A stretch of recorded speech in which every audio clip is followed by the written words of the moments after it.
A continuación, enaltece este plenario nacional de la Central de Trabajadores y Trabajadoras de la Argentina la mujer que condujo el destino de nuestro país por 2 periodos consecutivos. Nos abrió y amplió el acceso a derechos básicos imprescindibles, vivienda, educación, identidad, y la lista sigue y sigue y sigue. Y la que se bancó por el solo hecho de ser mujer, la violencia que ejercieron desde los ámbitos de la oposición. Habla en este plenario nacional de la Central de Trabajadores y Trabajadoras de la Argentina, la compañera vicepresidenta de la Nación, Cristina Fernández de Kirchner.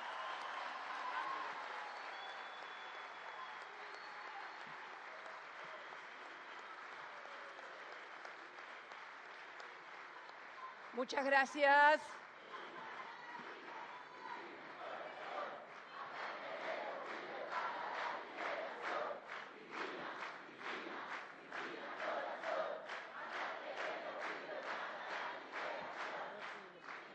Sí, claro. Hola, ¿se escucha bien en todos lados? Bien. Bueno. Yo también los quiero mucho a todos y a todas. ¿Cómo están?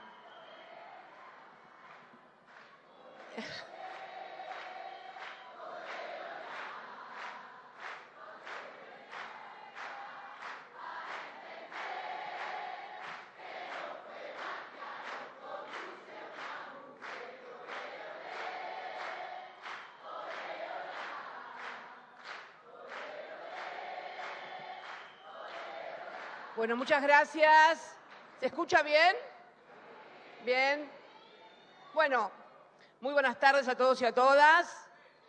Muchas gracias, Jorge, por recibirnos acá en Avellaneda. Para nosotros, Avellaneda es una de nuestras casas.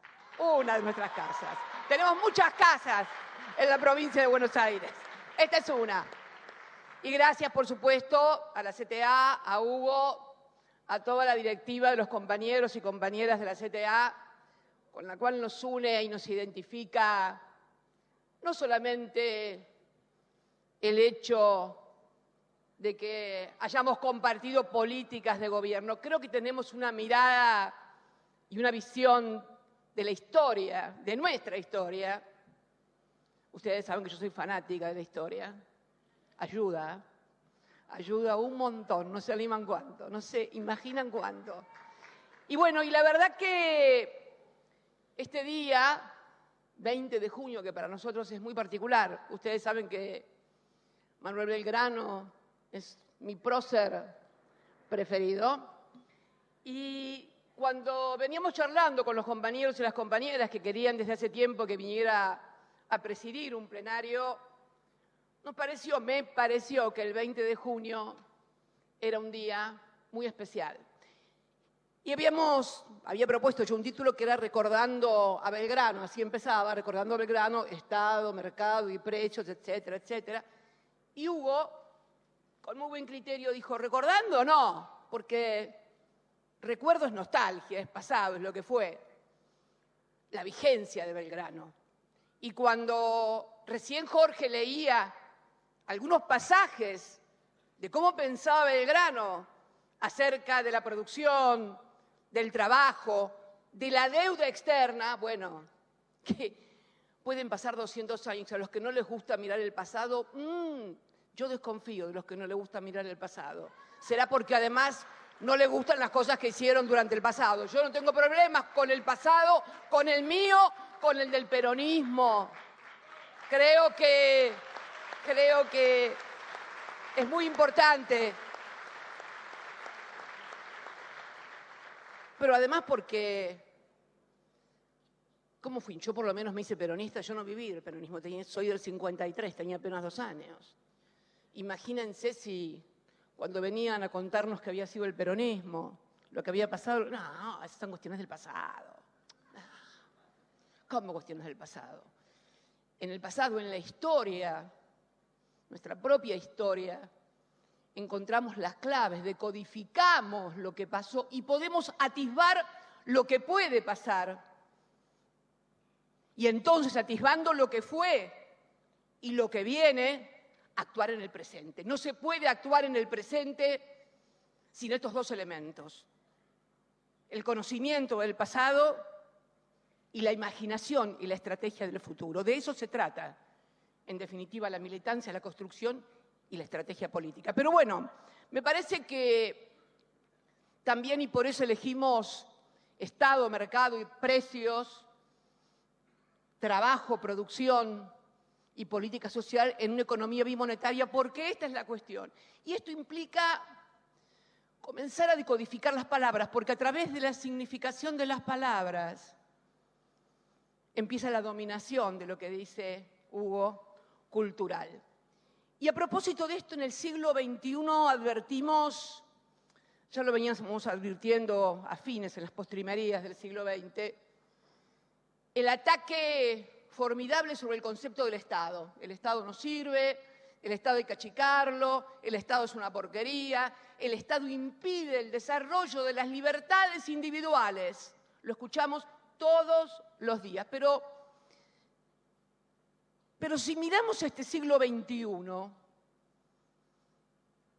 y las crisis, las tres grandes crisis de este primer cuarto de siglo. La primera gran crisis fue la del 2008. El 2008, yo recién asumía hacía muy poco tiempo como presidenta y el mundo se desplomó, literalmente, ¿eh? Lehman Brothers, Fannie Mae, la subprime, las hipotecas, se vino todo abajo. No se recordaba desde el año 1930 una crisis económico-financiera como las características de la del 2008. Para colmo, nos agarró en el gobierno con la crisis propia, autóctona, folclórica casi podríamos decir, de la 125. A ver, nos agarró la del 2008 con la crisis nuestra propia, autóctona, de la 125. La coalición de gobierno partida, bueno, ya saben, no voy a entrar en nombres ni nada, inclusive compañeros y compañeras de nuestro propio bloque que se fueron a otro bloque y que después nos enfrentaron en las elecciones del 2009 y más tarde en las del 2013. Miren, ¿no? No importa, ya pasó. Si no me importa a mí, no sirven ustedes, che. A ver, si no me importa a mí, no sirven ustedes. Bien, no hay que ser más papistas que el Papa, nunca, nunca. No es que me sienta el Papa, por Dios, mañana en la tapa de Clarín dice Cristina se identificó con el Papa. No, por favor. Pero bueno, siguiendo, el Estado. Esta primera crisis del 2008 del siglo no la provocó el Estado. No. Fue el mercado. Fue la banca estadounidense más grande, Lehman Brothers, fue Fannie Mae, los que hacían hipotecas, derivados. O sea, el sector privado financiero provocó la primera gran crisis global de este siglo, la del 2008. ¿Y qué hicieron? ¿Y qué hicimos los que estábamos con la responsabilidad de la conducción del Estado? Lula estaba en Brasil, me acuerdo que hablábamos con mucha frecuencia con Lula, porque necesitábamos que la gente siguiera consumiendo, que la recesión no nos atacara, porque la gente se retraía, dejaba de consumir, al dejar de consumir, por temor a ser despedidos, finalmente terminaban siendo despedidos, porque se paraba la rueda de la economía. No sé si ustedes se acuerdan, por ahí los millennials, no porque tenían 8 años o 9 por ahí, entonces no se van a acordar, pero yo parecía vendiendo en Olivos o en la Casa de Gobierno, aparecía vendiendo bicicletas, lavarropa, crédito barato, parecía una mercachifle. Y todos hicimos esto porque necesitábamos que la economía, sobre todo nuestro mercado interno potente, 70% de la economía, la demanda agregada, no se nos cayera. Y se nos cayó un poco. Pero afortunadamente, porque había un Estado, no se notó. Pero este Estado no fue solamente acá. En todo el mundo el Estado salió a socorrer al sector privado. La Reserva Federal norteamericana, o sea, el Estado norteamericano, emitió 5 veces la base monetaria. 5 veces. la base monetaria. Le dio la maquinita y el Banco Europeo, ni te cuento, 5 o 6, ¿no, Axel? 5 o 6 veces la base monetaria del euro. O sea, el Estado emitía no para darle a la gente, sino para darle a los bancos, al mercado, que estaba quebrado. ¿Escucharon ustedes a algunos de estos brillantes economistas y consultores que nos dan clases todos los días desde la televisión? Que no emitan, porque va a venir una inflación. No, nadie dijo nada, claro. Cuando es para ellos, está todo bien. La segunda crisis vino después, en el 2009, una H1H, ¿te acordás que tuvimos? Pero fue incipiente ahí. Ahí fue cuando Mansur vino de ministro de Salud. Se fue la que estaba, que Dios mío. No voy a hacer comentarios porque además no corresponde que los haga. Sería de muy mal gusto y el mal gusto no es una cosa que me agrade ejercer.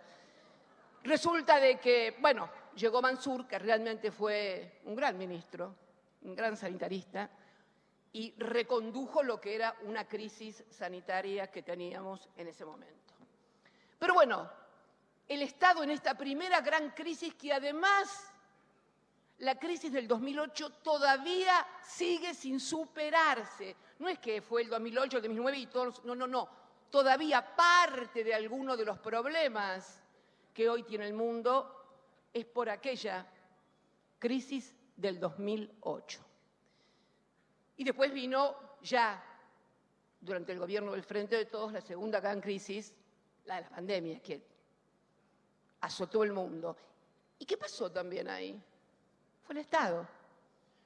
Fue el Estado el que salió a hacerse cargo de todo. Y yo quiero que los argentinos y las argentinas, más allá de sus posicionamientos, más allá de la actitud de algún funcionario, no confundan nunca la actitud de algún funcionario con el Estado y lo que hizo ese Estado para enfrentar un fenómeno absolutamente desconocido, montando hospitales en tiempo récord, poniendo plata de los estados del mundo en los laboratorios para que investigaran y produjeran rápidamente una vacuna, más toda la ayuda social, que puede haber sido el IFE, y que fue no solamente aquí, fue en todo el mundo. El Estado, nuevamente. Ahora, imaginemos estos que tienen esa especial atracción para criticar y decir que el Estado no sirve para nada. ¿Qué hubiera sido sin Estado en el 2008 y sin Estado en la pandemia, encerrados, sin vacunas, sin todo? Esto es entonces lo que tenemos que pensar. ¿El Estado entonces es necesario? ¿Es innecesario? No. El Estado es imprescindible, sin lugar a dudas. Es imprescindible. La reducción al mínimo del Estado es solamente un ejercicio que sirve para quedar bien de ocasión en un discurso, en un canal de televisión o en una radio. Total, cualquiera puede decir cualquier cosa que da lo mismo. Y bien, el mercado entonces, el capitalismo, lo que podemos denominar, ustedes saben que yo he charlado ya en otras oportunidades, creo que lo hice en el marco del encuentro de parlamentarios en el CCK y también en el Chaco. En el Chaco creo que sostuve el tema del capitalismo totalmente ya independizado de cualquier ideología como un modo, el más eficiente tal vez, de producción de bienes y servicios a escala global. Pero yo creo que también ese capitalismo debe hacerse cargo de algo, porque cuando en el 89 cae el muro de Berlín, Hugo, Jorge, el muro, como yo digo, se cayó para los dos lados. Se cayó para el lado de un modo de vida, un sistema político que la gente ya no quería vivir más, claramente. Yo digo muchas veces que el arte reproduce las cosas con mayor eficiencia y claridad, ¿no? Hay dos películas que para mí son centrales. Goodbye Lenin, si la vieron, y La vida de los otros. Porque son dos aspectos del mismo drama. El Goodbye Lenin hacía alusión al que quería comprarse mermelada y no tenía, o sea, al consumo, a los bienes cotidianos, a lo que nos gusta comer, a lo que nos gusta ponernos una ropa, un par de zapatillas. La vida de los otros hacía alusión a algo más profundo todavía, al control social y estatal sobre el pensamiento, la vida, la opinión y la vida privada de los demás. La conjunción de estas dos cosas produce el colapso de un sistema. Y es como yo digo que también el muro cae para el lado del capitalismo. Convencieron a todos, y a todos nos convencieron, de que ser comunista era malo. Bueno, ahora somos capitalistas, pero queremos consumir, queremos tener acceso a la comida, a la ropa, a la vivienda, a la salud y a la educación. Porque si vamos a hacer capitalismo, hagámoslo en serio y para todos y todas. Para todos y todas, sin exclusiones. Entonces, digo, en esto que vivimos de Estado y mercado y la Argentina, precios era el otro concepto que habíamos incluido, ¿qué es lo que escuchamos en esta Argentina donde una vez más la inflación parece haberse disparado? Bueno, los mismos que durante todo el tiempo van a los canales de televisión a decirnos que el Estado es el culpable de todo lo malo que nos pasa y el sector privado solo es bondad, benevolencia, etcétera, nos dicen que en realidad la inflación la produce el déficit fiscal.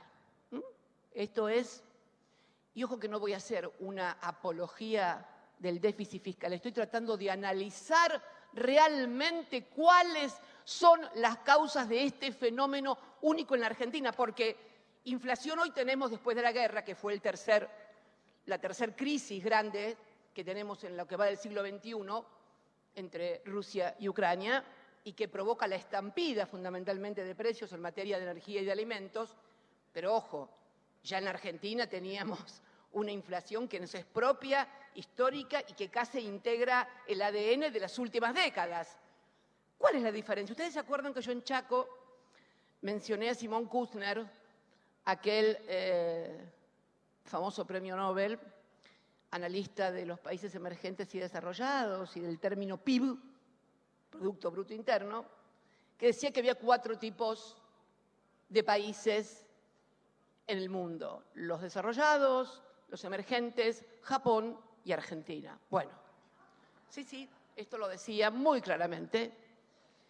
Y entonces cuando uno escucha todos los días en los medios de comunicación, el problema es el déficit fiscal. De la emisión no voy a hablar porque hablé en Chaco y mostré el gráfico donde no se había incrementado la emisión. Pero hoy voy a hablar del déficit fiscal.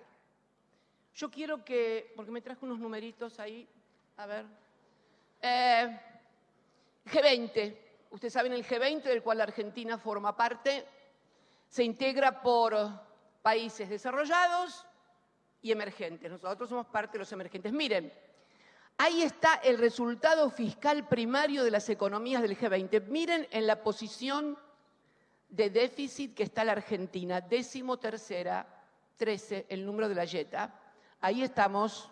Fíjense, todos los países anteriores tienen muchísimo más déficit que nosotros. Este es el primario. Fíjense, Estados Unidos, ese se lleva las palmas. Estados Unidos se lleva las palmas. El mayor déficit fiscal lo tiene, y no de ahora del 21, vienen históricamente con déficit fiscal. Lo mismo países como Francia, como Japón, déficit fiscal. ¿Me ponen el mapita? Miren, este es el mapita. Sí, no hace falta que lo explique. Los rojos los más intensos, los menos intensos, tienen que ver con los países del mundo que tienen resultado fiscal primario. ¿Qué es primario? Antes de pagar la deuda, antes de pagar los servicios financieros de la deuda, tienen ese resultado. Vamos con el resultado fiscal definitivo después de pagar deuda, por favor. Que son números también, columna. Ahí lo tenemos. Otra vez, 13º. Fíjense, Estados Unidos también récord en materia de déficit fiscal total. Todos los demás países que nos anteceden, estamos hablando de India, Estados Unidos, Reino Unido, Australia, Japón, Italia, Francia, Sudáfrica, China, Unión Europea, Canadá, Indonesia, etcétera, etcétera, etcétera. El segundo mapa, por favor. Bueno, el segundo mapa es The War, catastrófico. Miren, todo rojo, todo rojo. ¿Qué quiere decir esto? ¿Que el déficit fiscal es bueno? No es que el déficit fiscal es bueno. No estoy hablando de lo que es bueno y lo que es malo. Estoy tratando de encontrar las causas verdaderas de por qué tenemos esta inflación única en el mundo. Única en el mundo. Por el déficit fiscal no es, porque si no, otros países deberían tener muchísimo más. Ahora me van a decir, pero ¿y el superávit comercial? Vamos al superávit comercial, por favor. Bueno, acá vamos al superávit comercial de los países desarrollados.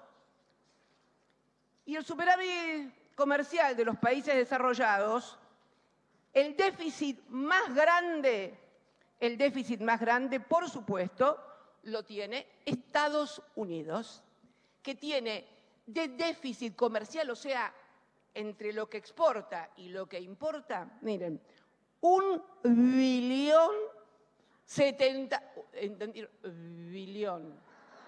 con B. 1.079.000 millones de dólares de déficit comercial. Lo mismo, bueno, y así pasamos al segundo, que son los emergentes, ahí estamos nosotros. Ahora estamos con superávit, fíjense. Y el primero, por supuesto, cómodo, China, entre los emergentes. Hay más emergentes con superávit comercial que de los desarrollados. China, cómodamente, con 692.000 millones de dólares de superávit comercial. Pero, Cristina, ¿cómo puede ser entonces si Estados Unidos es el país que tiene más déficit primario, más déficit final, más déficit comercial? Bueno, pero tiene la maquinita que imprime los dólares. Y además, para ayudarlo, tiene unos cuantos portaaviones.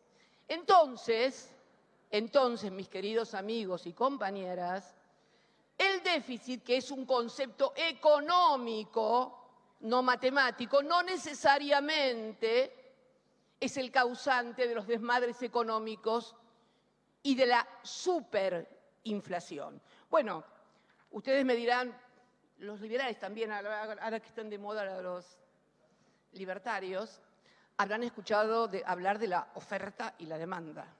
Otra de las causas también, aparentemente, de la terrible inflación. Estaríamos violando los argentinos un principio liberal que es el de la oferta y la demanda. ¿Cuál es? Bueno, si la gente tiene mucha plata en la mano y entonces quiere comprar mucho, la oferta, o sea, la producción, no alcanza a producir todos los bienes y entonces, ante esa escasez, ante esa tensión que demandan cosas y yo no tengo tiempo de producirlas, ¡pum!, se viene la inflación. O sea, cortar los sueldos para que tengan poca plata, para que no puedan comprar mucho y entonces no haya inflación. Este sería la creación de sentido común en cada uno de los argentinos y las argentinas. Pero fíjense, cuando voy, porque ¿qué es? ¿Cuándo puede haber? Y cuando se satura la producción y no alcanza a cubrir la demanda. Pero cuando voy a mirar en el INDEC, los 12 bloques industriales que mide el INDEC, ustedes saben que para medir el uso de la capacidad instalada de la industria, o sea, de los que producen los bienes y los servicios, se mide por capacidad instalada. Y cuando voy a ver la capacidad instalada, los 12 bloques están por arriba de la Argentina que recibimos en el 2019, pero por abajo de la del 2015. Y los números, no se los quiero mostrar porque si no los había aburrido en números, y los números del uso de capacidad instalada no estarían indicando al contrario.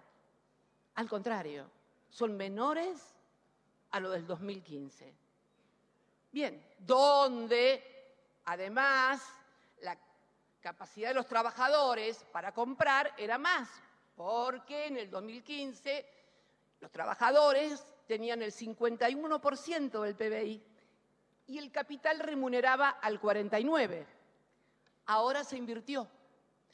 Ahora el capital remunera al 58%, los trabajadores al 42%, algunos dicen que hemos perforado en algunas partes el piso del 40%, con lo cual tenemos capacidad instalada ociosa para seguir produciendo y al mismo tiempo no tenemos grandes salarios para gastar. Quiere decir que la oferta y la demanda tampoco sería el problema. Bien, de curiosa nada más, dije, bueno, pero no es esto, no es lo otro, ¿qué será, Cristina?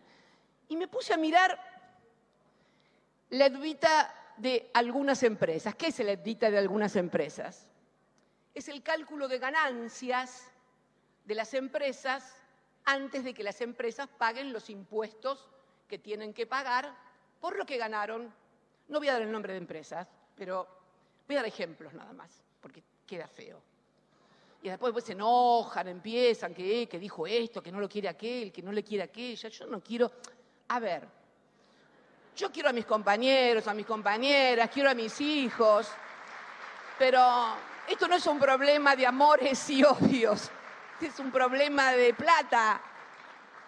Y cuando hay plata, el amor te lo dejo para otro momento. Bien.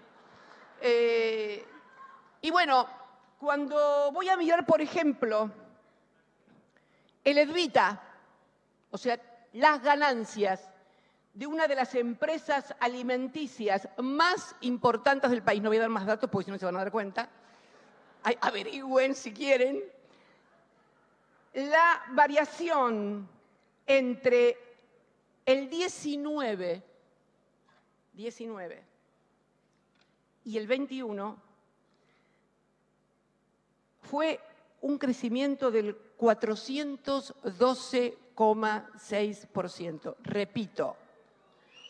Repito, 412,6%. EBITDA, ganancia antes de pagar impuestos.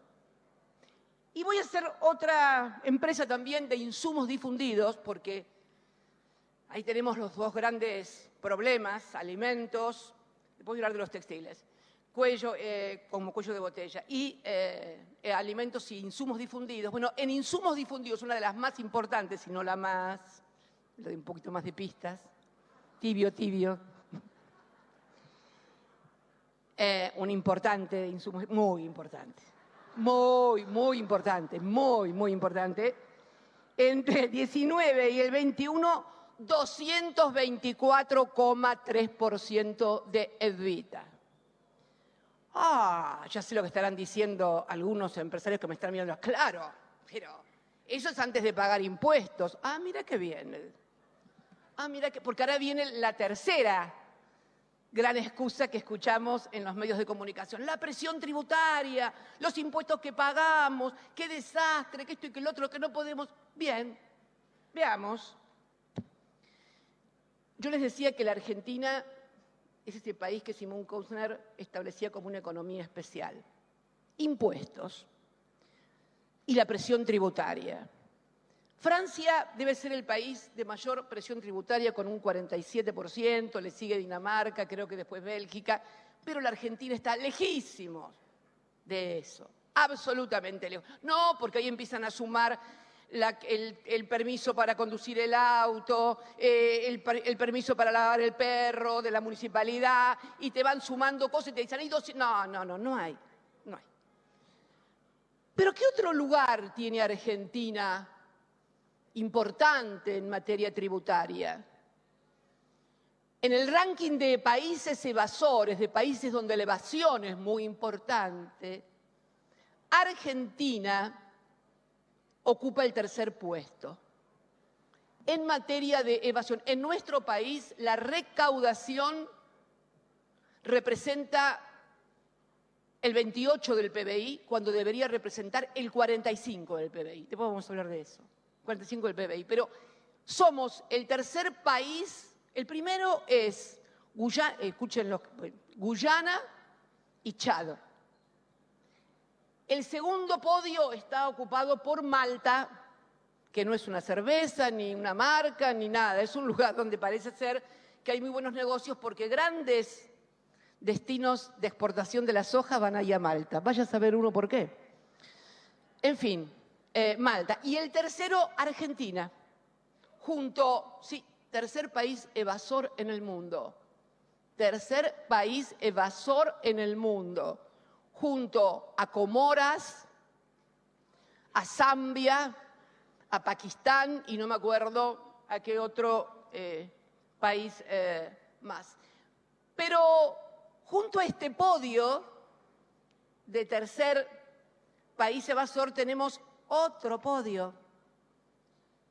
En los países con formación de activos en el exterior también somos terceros. Miren qué casualidad.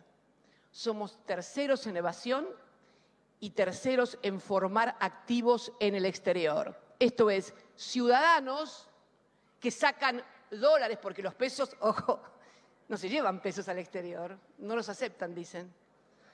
Parece ser que en el exterior aceptan únicamente euros y dólares, así que, y por supuesto, en todo lo que estamos viendo a diario, no hay un euro blue, ni hay un contado con liqui, es todo dólar. Y vamos aproximándonos al gran y verdadero problema de la Argentina, que es la economía bimonetaria. Vamos aproximándonos al verdadero y real problema de la Argentina. Y entonces tenemos que la Argentina es el tercer país en evasión del mundo y el tercer país en formación de activos en el exterior. Lo dije en la Plaza de Mayo, creo, el 10 de diciembre, cuando dije que no es que nos falten dólares, los dólares están afuera. Y eso es el problema que hoy tenemos. Lo dije en Chaco y lo vuelvo a decir ahora, la escasez en dólares y la economía bimonetaria. ¿Por qué?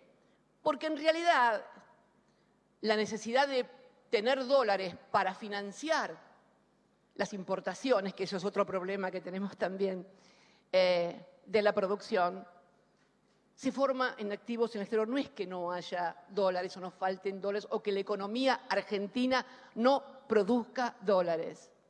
La economía argentina produce dólares que se evaden bajo muchísimas formas. Las importaciones, lo que dije y le molestó por ahí a alguno el otro día en YPF, festival de importaciones, sí, hay festival de importaciones.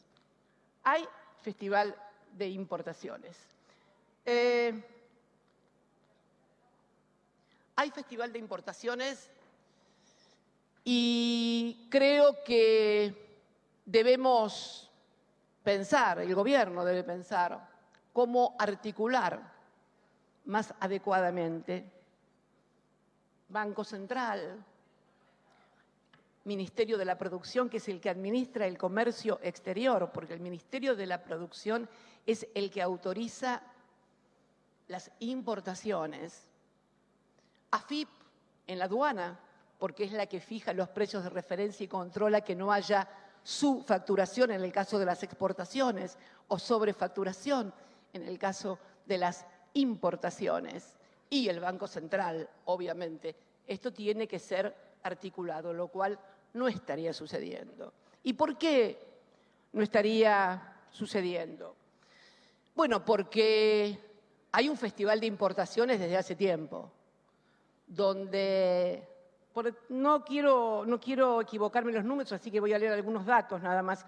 Para que ustedes tengan una idea, en la Argentina 600 empresas explican el 75% de las exportaciones.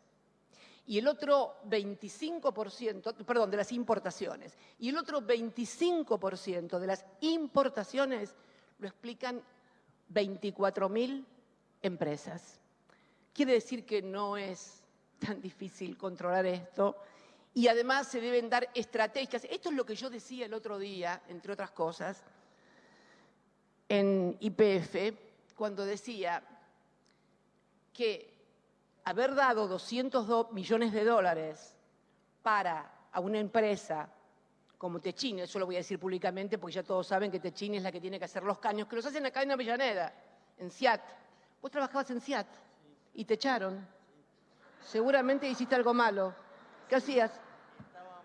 En la época estatal. No lo echó Pablo Roca, por favor, lo echó el Estado. Peleando contra la privatización. Bueno, acá estaba el hombre peleando con la privatización, no le fue nada bien, evidentemente.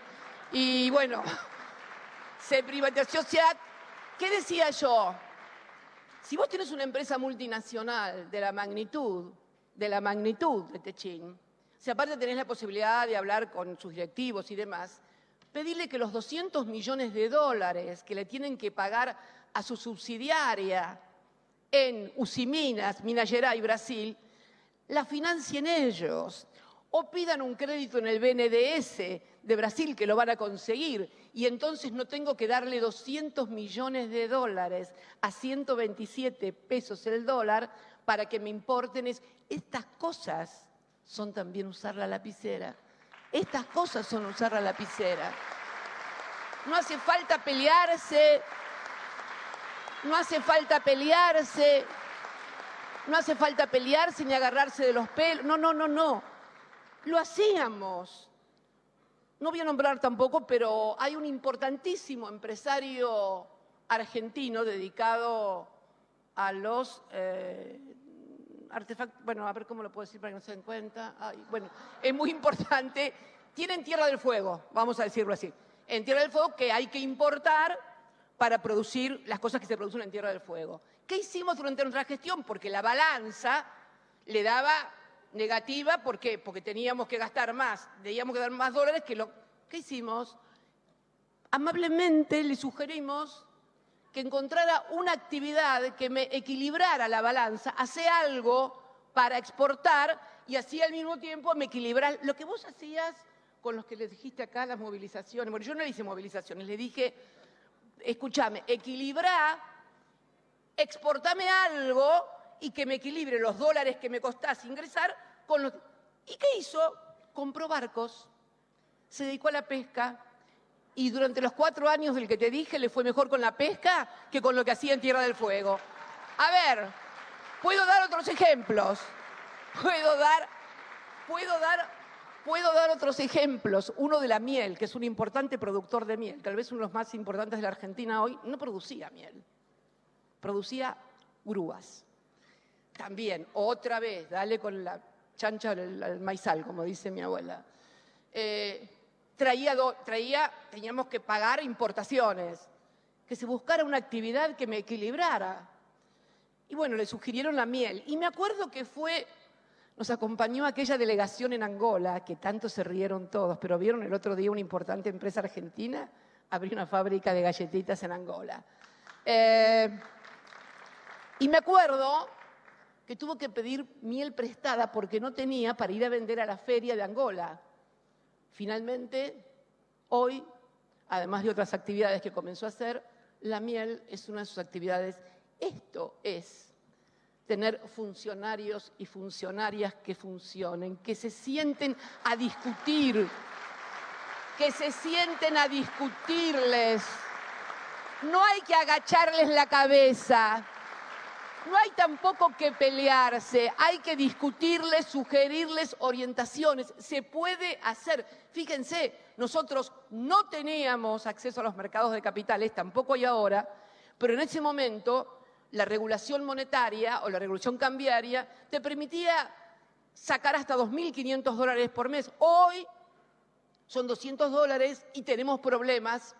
Les voy a dar algunos detalles sobre importaciones, pero quiero que retengan los números. 600 empresas explican el 75% de las importaciones. Y también en esto el diablo, que como le gusta decir a Axel, anda en los detalles. Mirando, me entero que además, ¿quiénes han aparecido también en el mundo de las importaciones? Los jueces y los fiscales. Ajá. Miren, les voy a dar un dato.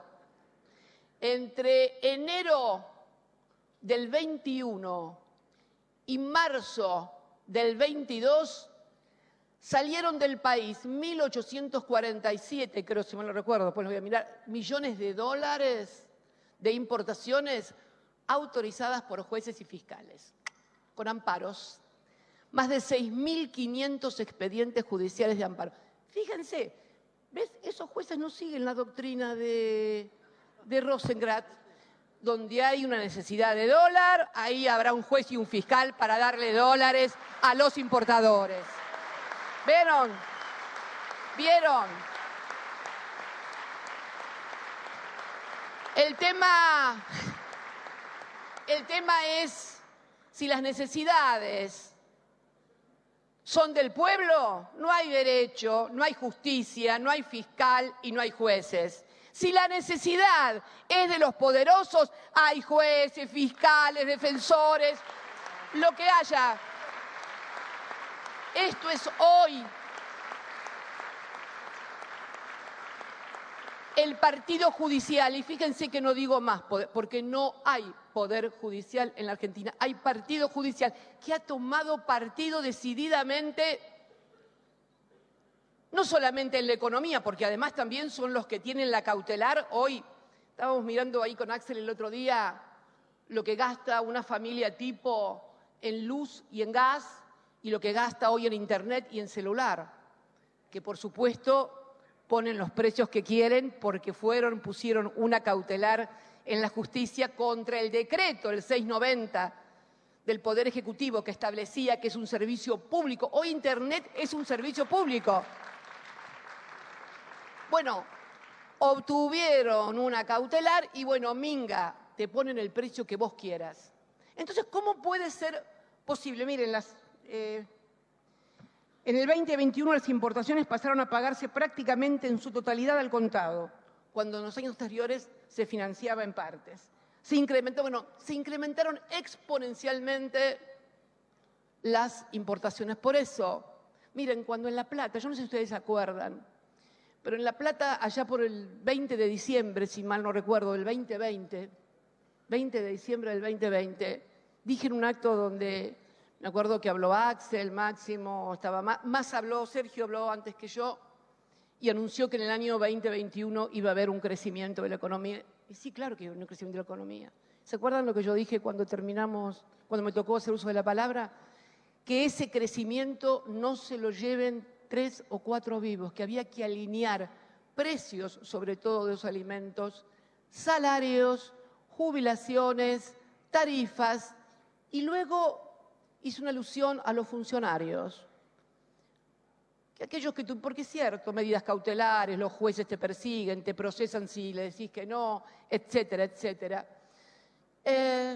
Dije que aquellos que tenían miedo a firmar, a tomar decisiones, a hacer conocer a la sociedad lo que pasa, que podían buscarse otro trabajo. Porque no es obligatorio ser ni legislador, ni legisladora, ni ministro, ni ministra. Y la verdad que estas son las cosas que por ahí aparecen como discusión y como pelea, que son miradas diferentes acerca de cuál es el rol. Lo que vos hacías, yo recién te escuchaba a vos, Jorge, contar todo lo que hiciste aquí en Avellaneda, movilizaste, fuiste contra las empresas que te hacían juicio. Bueno, a mí me gustaría que esa experiencia también la cuentes en el Gabinete Nacional para ver si pueden hacer lo mismo que vos y podemos mejorar las cosas. Porque la verdad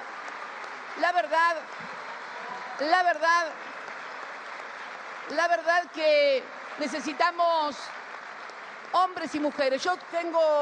Quiero ser sincera, no quiero ser, porque saben que siempre digo lo que pienso. Yo espero que, la presencia ahora de Daniel Scioli en el Ministerio de la Producción, del funcionario que han puesto en aduana, la verdad que tengo expectativas de que puedan reencauzar y reenderezar las cosas. Pero tenemos que ponernos de acuerdo cuál es el criterio para hacer estas cosas, porque la verdad que, y que nadie se preocupe, que la unidad del Frente de Todos nunca estuvo ni estará en discusión. Esto quiero que quede claro. Muy claro. Muy claro. Pero, como decía Hugo recién, la voz no es mi voz, es la voz de los que queremos representar de lo que le pasa a la gente, no es mi voz. Mi voz la escucharon ya mucho durante 8 años. En definitiva, cuando hablamos, es también porque estamos ejerciendo una representación política. No estamos acá únicamente. Yo miraba recién ese video, tal vez esto no sea entendido porque tal vez las vivencias no fueron todas iguales. Y es cierto que no fueron todas iguales. Yo veía el video de la CTA recordando lo que fueron los 4 años de lucha, ¿no? Macrismo. Y Hugo que decía que le parecía que le faltaba algo y se acordó de aquella mágica, para mí fue mágica, no la voy a olvidar nunca, movilización del 13 de abril. Y claro, los que no vivieron eso, los que no fueron despedidos al otro día, los que no les leyeron los Facebooks o los Twitter y después los despedían, a la gente de ATE, ahí está el Tano, lo veo al Tano Catalano, sufrió mucho.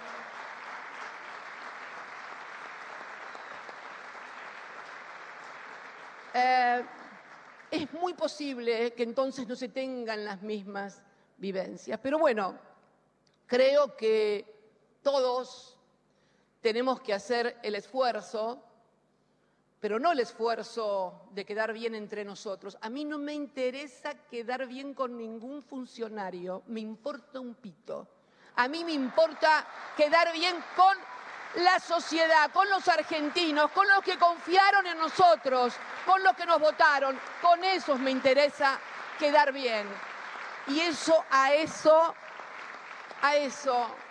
eso no voy a renunciar, pero es fundamental que entendamos que el gran problema que hoy tiene la Argentina, la inflación, es producto de lo que decía yo, la evasión. ¿Por qué? Porque a todo proceso de evasión, primero estuvo un proceso de endeudamiento, porque si yo tengo dólares en el exterior, acá los dólares no se fabrican. Quiere decir que para que yo pueda sacar dólares de la Argentina, tengo primero que ingresar los dólares, porque si no, es imposible.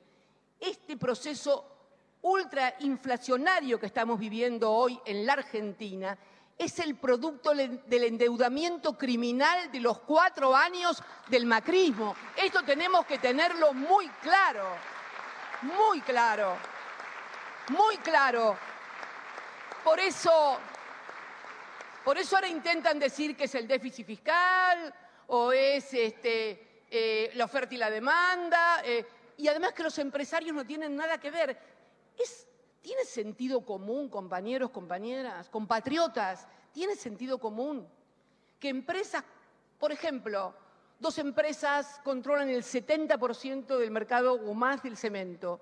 Una sola, lo de aceros planos, otra sola, la de aceros verticales. Entre 2 o 3 alimenticias, el 80% de todo. Y así puedo seguir sucesivamente. ¿Es sensato? ¿Es de sentido común decir que esas empresas con esas rentabilidades y ese poder no tienen nada que ver en la formación de los precios? No digo que sean la única causa en la formación de precios o en la inflación, pero, a ver, si controlo el 75% del cemento, si soy la única que vende chapas planas para la metalmecánica, para el electrodoméstico, para la industria, para la construcción, ¿cómo que no tengo, y tengo rentabilidad, cómo que no tengo nada que ver con el crecimiento de los precios? ¿Es razonable? ¿Hay que ser economista para entender esto? ¿O es de sentido común? Y no estoy diciendo que sean la única causa, pero son los que tienen que estar sí o sí, pero miran para otro lado. como el perro que volteó la olla, como que no tuvo nada que ver. ¿Cómo que no tenés nada que ver? Pero además, nadie se hace cargo que durante 4 años, en la Argentina entre el 16 y el 19, se aplicaron todas y cada una de las políticas que querían el sector privado. Miren, nos decían que si se eliminaban los derechos de exportación, comúnmente conocidos como retenciones, iban a producir más y todo iba a estar más barato. Bien, los derechos de exportación se eliminaron, pero no sirvió para nada, porque no solamente desfinanciaron al Estado, sino que las cosas no bajaron. Nos dijeron que si nos convertíamos en lugar de mercado fronterizo, en mercado emergente, y abríamos la cuenta de capital, la cuenta que regula capital, y dejábamos entrar libremente el capital, no como en nuestra época que teníamos regulaciones y restricciones, que tenía que estar estacionado durante un tiempo el capital para que no vinieran a especular, nos dijeron que claro que entraron los dólares. En el año 16 y 17, 2016 y 2017, la República Argentina fue el país que más se endeudó en el mundo. En el mundo. En el mundo. Ese endeudamiento, esa restricción que hoy tenemos, y para colmo, la frutilla del postre.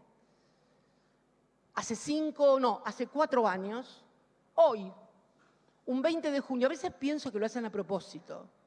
A veces pienso que lo hacen a propósito para humillarnos, para esta cosa que decís vos de los derrotamos, mirá lo que son.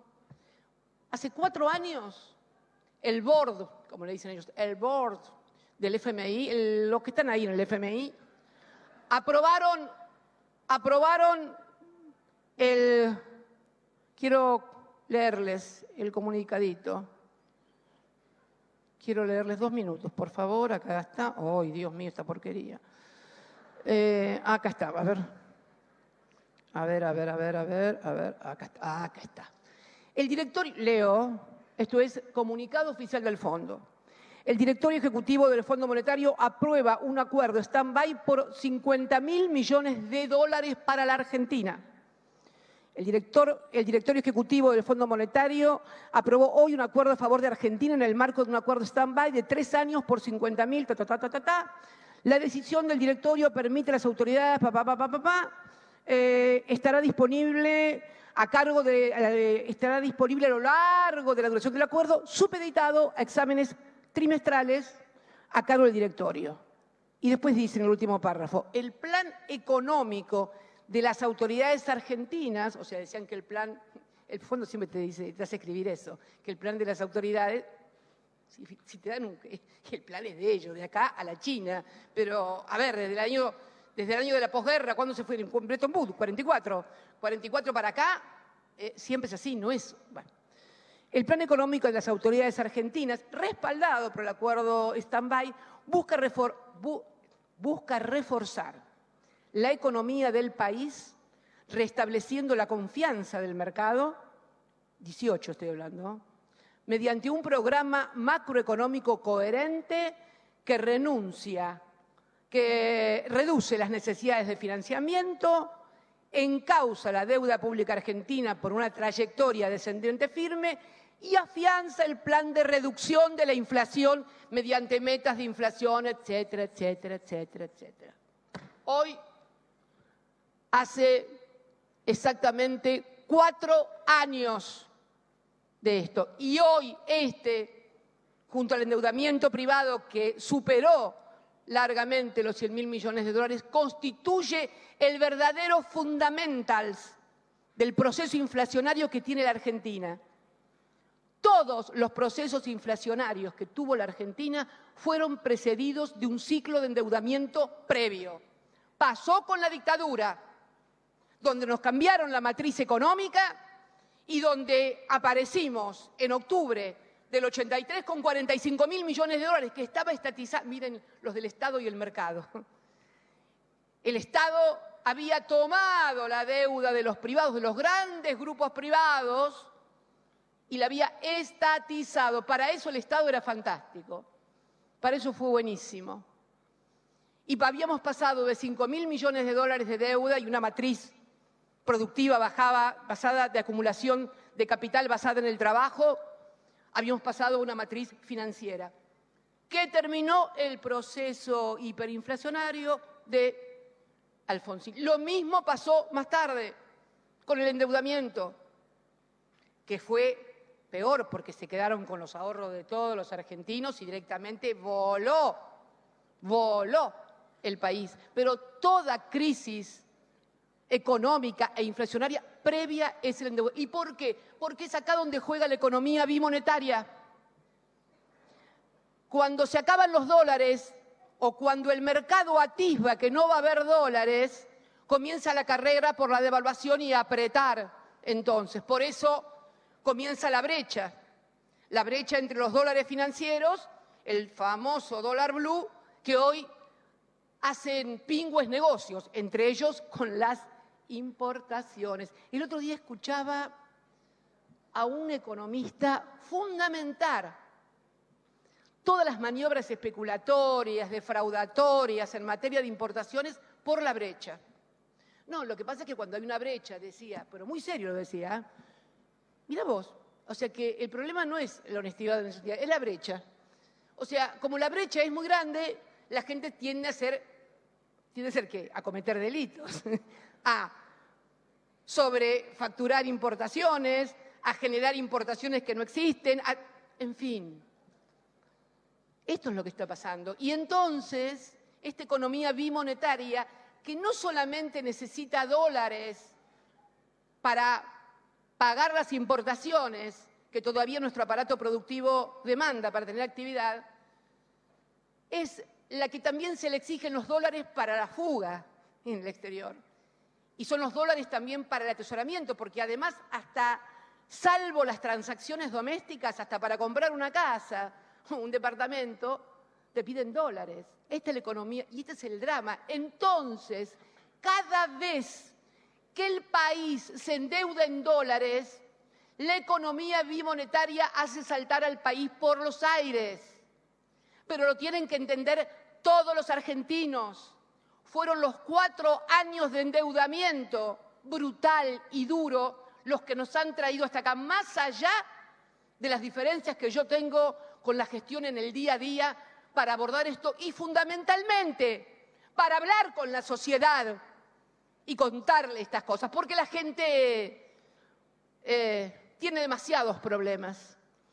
Y muchas veces también los cantos de sirena. Fíjense, entonces miren, yo venía para acá y digo, pero la pucha, yo me imagino a la mayoría de la gente no es ni militante, ni está identificada con Juan Pedro José. Digo, a ver, los que provocaron la deuda, los que endeudaron, los que nos trajeron hasta acá de vuelta con el Fondo Monetario, Néstor lo había sacado del país. Lo había sacado del país. Los que nos trajeron hasta acá, ahora dicen que nos van a dar las soluciones. Para colmo ahora apareció uno que también dice que el mejor ministro de la historia fue Cavallo, así que te imaginas la gente, digo, que estamos para el suicidio colectivo, onda Guyana, onda Jim Jones. Esta es la verdad.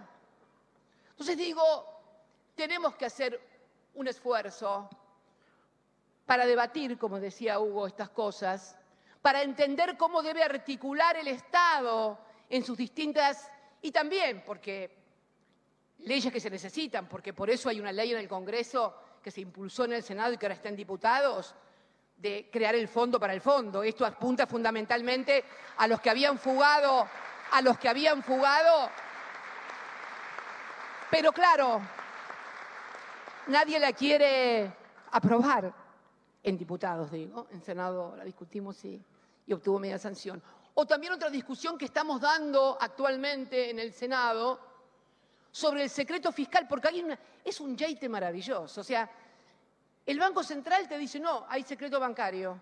Los de la Comisión Nacional de Valores te dicen, no, hay secreto bursátil. Y la señora FIP te dice, no, hay secreto fiscal. Entonces, los que tienen y los que han tenido la sartén por el mango y el mango también están de fiesta, muchachos. Este es un Estado estúpido.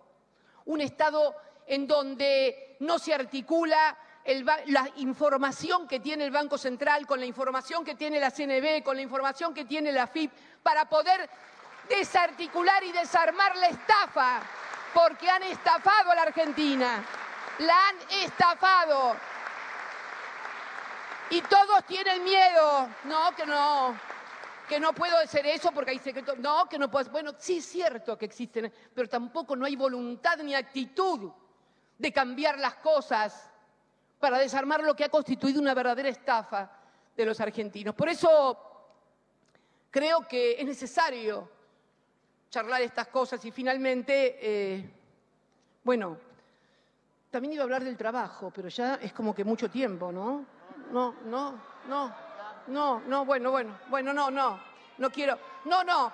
Quiero porque también tener que decodificar esto del déficit fiscal. La semana pasada yo me fui al sur, bueno, estaba el viernes en el sur, que hubo una gran marcha de piquetes en la ciudad. Yo estoy segura que si va un periodista entrevistando a la gente por la calle y le dicen, dígame, ¿quién trajo a los piqueteros o a los que tienen planes sociales? Le dicen, pero una contra mil, los peronistas. Sí, son hijos de las políticas populistas. Los piqueteros, los planeros, son hijos de... No, equivocación. Los piqueteros, por lo menos en la República Argentina, son hijos de las políticas neoliberales de los años 90. No.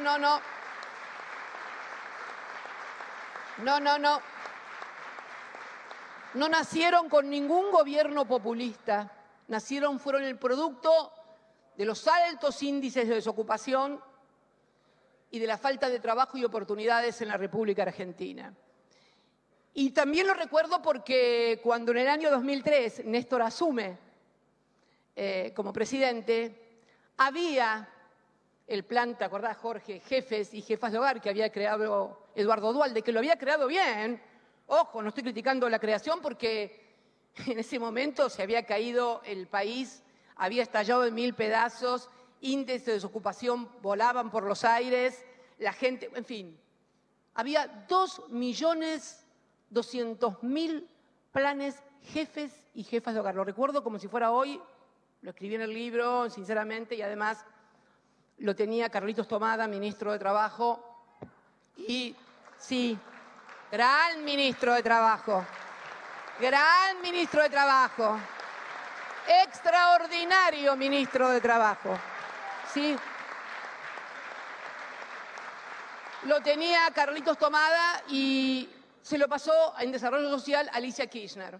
2.200.000, claro, había 23% de desocupación, 2 dígitos. Cuando terminó la gestión, en el Ministerio de Desarrollo Social quedaban algo así como el 10% de aquellos planes, 220.000 planes. Me acuerdo también muy bien porque una de las últimas inauguraciones que hice fue en la ESMA y ahí trabajaron las mujeres del plan Ellas Hacen y de Argentina Trabaja, que habían hecho trabajos de plomería, de albañilería. Y yo quiero ser absolutamente sincera. Hoy tenemos 7% de desocupación. Estamos solamente a 1,1 de alcanzar el 5,9 que teníamos allá por el 2015. Pero tenemos 1.300.000 planes. Hay algo que va a haber que revisar, porque con esa desocupación del 7%, deberíamos tener menos planes sociales. Y ojo que no estoy poniéndome en el lugar de los que andan contando cuánta plata le dan a los pobres. Puedo pararme frente a cualquier argentino para decirle que fuimos nosotros los que creamos la asignación universal por hijo. Así que me acuerdo expresiones tales como se van por la canaleta de la droga o de las mujeres que se embarazaban para cobrar la asignación universal por hijo. Las cosas que hemos tenido que escuchar. Pero digo que el Estado Nacional debe recuperar el control, la auditoría y la aplicación de las políticas sociales que no pueden seguir tercerizadas. No pueden seguir tercerizadas. No pueden seguir tercerizadas.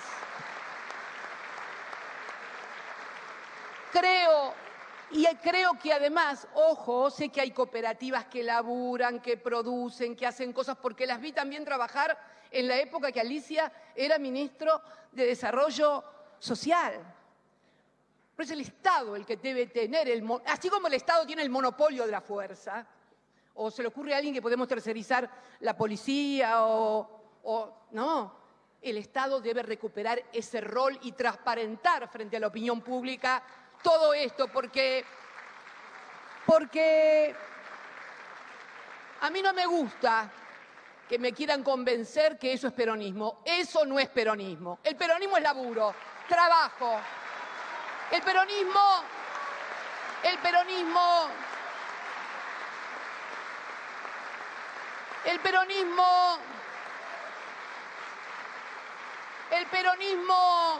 no es depender de un dirigente barrial para que me dé el alta y la baja, no, y sobre todo las mujeres, que son las más explotadas, y sobre todo las mujeres, que son las más explotadas, son las que revuelven, las mujeres son las que más las basurean en prácticas misóginas y machistas, son las que revuelven las ollas en los merenderos, son las que cuidan a los pibes y son las que siempre tienen que ir a laburar. Los tipos rara vez laburan, las que van a laburar son siempre las mujeres. Es así, es así. Y ustedes saben que es así.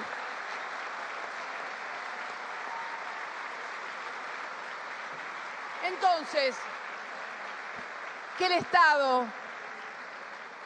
recupere en nombre de los que nos dieron vida, en nombre de Perón y de Evita. Si Evita lo viera, mamita, imaginando y leyendo todo lo que hizo Evita, mamita, bueno, no, por favor, ahí, no, no quiero extenderme mucho, ya son las casi 6:30, muy largo, no, nada, simplemente decirles, porque me gustó mucho lo que dijiste vos, Hugo, el tema de la relación de fuerzas, ¿no? Y esta cosa de la relación de fuerzas. Y lo escuchaba recién a Jorge contar cómo les armó una movilización a los que no querían pagarle la tasa, no sé qué cosa. Y también pienso en Belgrano, ¿no? En la relación de fuerzas. O en San Martín. Digo yo, si San Martín hubiera pensado en la relación de fuerzas, ¿quién cruzaba la cordillera de los Andes? ¿Quién cruzaba la cordillera de los Andes? Si Belgrano hubiera pensado en la relación de fuerzas, ¿qué hubiera hecho en el éxodo jujeño? ¿Cómo hubiera...? Bueno, ustedes ya saben lo que hizo en el éxodo jujeño. No lo voy a contar lo que hizo en el éxodo jujeño porque... si no van a decir mañana que quiero hacer cosas feas. No, bajo ningún punto de vista. Pero el ejemplo de esos hombres, de esas mujeres, de la Juana Zurduy, relación de fuerzas, colgando con los críos en el campo de batalla. Este país existe porque hubo hombres y mujeres que no pensaron en la relación de fuerzas cuando tuvieron que tomar las decisiones y las acciones que había que hacer. Por eso existimos. Y el peronismo también. Entonces, mis queridos amigos y compañeras, en un mundo de tantas dificultades, tan complejo, tan cambiante, pero al mismo tiempo tanto que se repite, ¿no? Porque uno puede repetir la historia siempre. Creo que debemos apelar a nuestras mejores ideas, a nuestras mejores convicciones, a nuestras mejores acciones, como aquella que también, y para terminar, hace 5 años tuvimos acá, en Avellaneda también, con Jorge, cuando fundamos Unidad Ciudadana y cuando, como lo recuerda Hugo, fue ese 13 de abril donde por primera vez hablé de unidad ciudadana. Tampoco me asignes que había pensado el nombre con tanta anterioridad. No. Lo que pasa es que me acordaba lo que había dicho y bueno, fue muy buen nombre y fue una buena experiencia. Por eso hoy somos gobierno. No olvidemos esto, de dónde venimos y por qué ganamos. Y no lo hagamos únicamente por ganar las elecciones. Ganar las elecciones para no cambiar nada, mejor quedarse en la casa. Así que yo lo que creo, sinceramente, es que debemos apelar a lo mejor nuestro, confiar en nuestras fuerzas, en nuestras ideas y, sobre todo, hablar mucho con la gente, hablar mucho, explicar, porque además cuando uno habla con la gente escucha también la contrapartida, lo que le dice el otro y puede seguramente construir una idea, una sociedad y un país mejor. Muchas gracias a todos y a todas.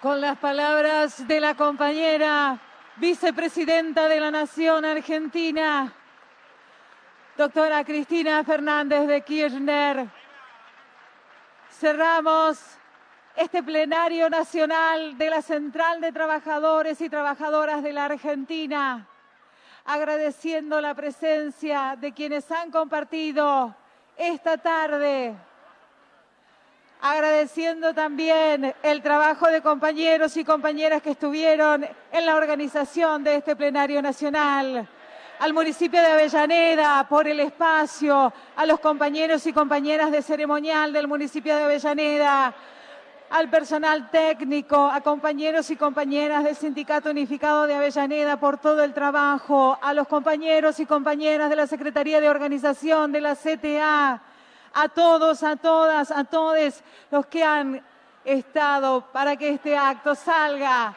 Muchísimas gracias, muy buenas tardes, feliz Día de la Bandera.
es en verdad realmente entretenido.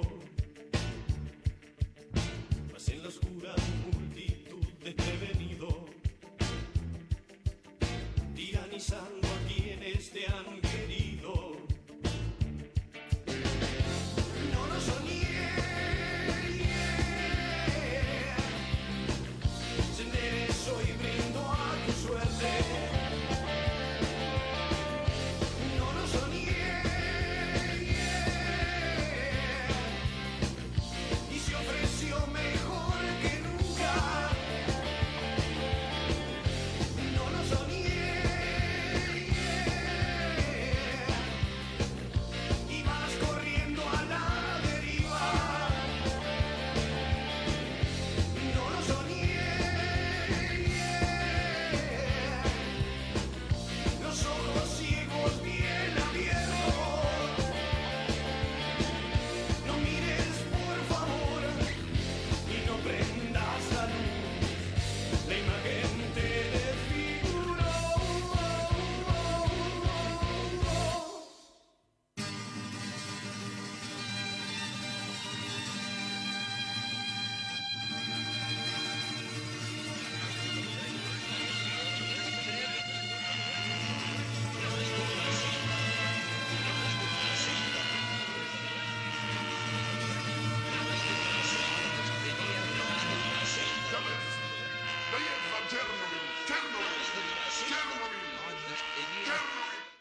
Fuera que hace frío. ¿No tienen frío? ¿Nada? Bueno, yo tampoco. Nada, agradecerles y proponerles que todos y todas, cada uno de nosotros, cada una de nosotras, en un día tan especial como es hoy, 20 de junio, en donde recordemos y recordamos a Belgrano, ese Belgrano que en Villiquen y en la escuela primaria te enseñaban que era únicamente el que había creado la bandera y qué sé yo, pero no. Belgrano fue uno de los grandes de la patria, gran economista, y a la fuerza se hizo militar, porque no era militar. San Martín sí tenía instrucción militar, pero él no. Y la verdad que hizo lo que tenía que hacer en el momento y en el lugar que lo tenía que hacer. ¿Qué es lo que cada argentino y cada argentina debe hacer para defender a su patria? Hacer lo correcto en cada momento y en cada lugar. Yo quiero agradecerles.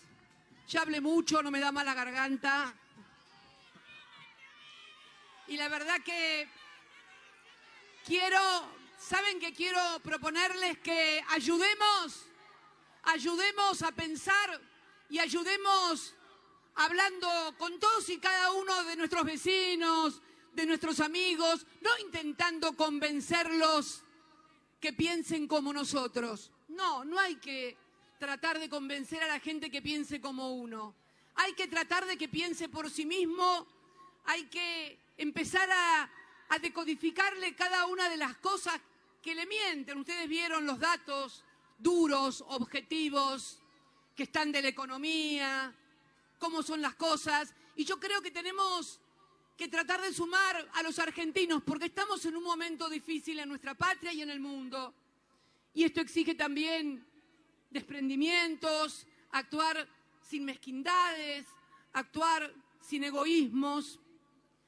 Lo que siempre he tratado de hacer, me acuerdo, y para terminar, cuando allá por el 17, en plena campaña de Unidad Ciudadana, ¿te acordás, Jorge? Fui a hacer un reportaje a un conocido portal y el periodista me miró y me dijo, pero ¿y usted qué va a hacer? Mire, yo voy a hacer lo que tenga que hacer para que el peronismo vuelva a ganar las elecciones. Y cumplí.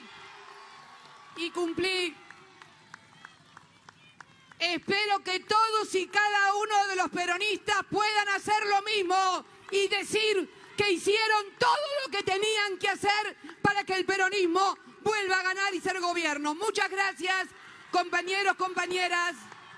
Muchas gracias a todos y a todas. No se trata de ganar por ganar, se trata de hacer lo que siempre hemos militado, la felicidad del pueblo y la grandeza de la nación. Muchas gracias a todos y a todas. Los quiero mucho.